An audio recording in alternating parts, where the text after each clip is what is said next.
Centre pénitentiaire de Remire-Montjoly, l'unique prison de Guyane et ses 708 détenus.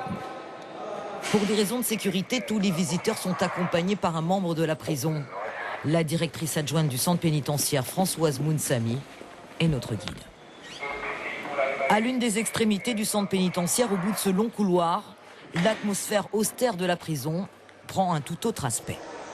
Les murs se partent de cette immense fresque réalisée par les plus jeunes détenus de la prison, du quartier des mineurs. Le quartier mineur est un quartier particulier qui est situé donc dans une aile où il y a un certain nombre de salles d'activité et où l'équipe qui travaille ici est une équipe dédiée. À l'intérieur du quartier des mineurs, là aussi des murs et des cellules aux couleurs de la forêt amazonienne. C'est unique au centre pénitentiaire. Ils sont 12 à être incarcérés actuellement dans le quartier des mineurs, dont la capacité est de 21 places. Des jeunes âgés en moyenne de 15 à 17 ans. C'est un public assez particulier puisqu'ils ne connaissent pas les règles à l'intérieur, ils connaissent que les règles de la rue. Donc ici, il faut tout recadrer, tout refaire. À la limite, je dirais toutes les règles de politesse et de vie de tous les jours. Pour éviter les bagarres ou les pressions, ces jeunes détenus ne se retrouvent jamais tous ensemble.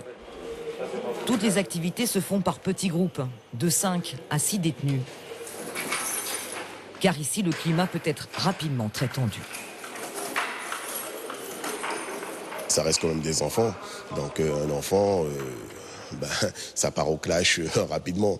Donc on est là, le personnel sur place, pour pouvoir faire en sorte de surveiller et d'être très attentif même, je dirais, par rapport aux petites tensions qu'il peut y avoir entre un groupe ou telle personne ou un autre, et pour pouvoir réagir rapidement. Dès qu'on voit les prémices, on fait en sorte de couper court à ça, oui, tout à fait. Ouais. Par des changements de cellules, des tours de promenade différents, comme ça ils n'ont pas l'occasion de s'organiser. Tous les surveillants travaillant dans le quartier des mineurs ont reçu une formation spécifique, avec aussi une mission éducative, obligeant les jeunes à se lever le matin, à respecter des règles de politesse, à nettoyer leurs cellules et à se laver au quotidien. En règle générale, les mineurs sont placés dans des cellules individuelles, sauf s'ils présentent un risque suicidaire. Une obligation du règlement carcéral pour protéger les jeunes contre toute forme de harcèlement ou de pression de la part d'autres détenus. Le temps de l'incarcération s'inscrit sur les calendriers des détenus. Le temps de la prison jusqu'au jour de la libération.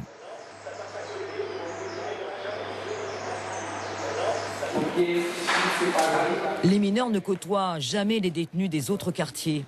Cette aile de la prison est donc aménagée pour que toutes les activités se déroulent ici. Comme l'école, obligatoire pour tous les détenus. C'est un enseignant de l'éducation nationale qui assure les cours tous les jours de la semaine. Là encore, en petits groupes. Certains ont un bon niveau scolaire, mais souvent, la plupart d'entre eux n'ont pas le brevet des collèges. Une déscolarisation progressive dès l'âge de 12 ans. Le temps de l'incarcération est donc mis à profit pour revoir les bases de l'enseignement. Puisqu'ils sont très attentifs, ils sont travailleurs pour la plupart, il y a une bonne ambiance de travail. Et donc on n'a vraiment pas, en tout cas, ce sentiment d'insécurité. Bien au contraire, ça se passe plutôt bien. Et on a même, en ce qui me concerne, je prends beaucoup de plaisir, encore plus de plaisir qu'à l'extérieur, parce que justement, ce problème de discipline, on n'a pas géré ce problème de discipline. On fait beaucoup plus de pédagogie pour laquelle nous sommes formés, pour laquelle nous sommes enseignés avant tout.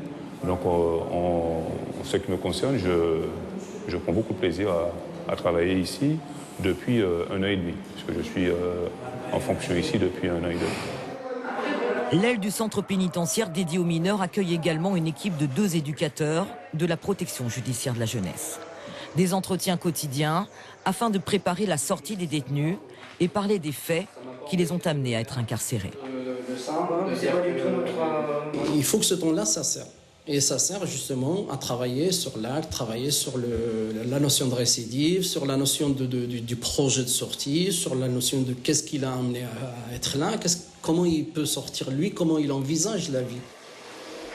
L'incarcération des mineurs reste encore aujourd'hui la solution ultime pour les juges et les éducateurs. Décider de la détention en espérant que le temps de l'enfermement leur serve d'électrochoc. S'ils sont arrivés là, c'est qu'ils ont usé, on va dire, toutes les structures qui existent à l'extérieur. Et ici, c'est le dernier rempart. C'est que vraiment, c'est que les structures à l'extérieur ne peuvent plus les cadrer. Donc on les envoie dans un régime, on va dire, carcéral pour les faire éventuellement prendre conscience de leurs actes et évoluer dans le bon sens.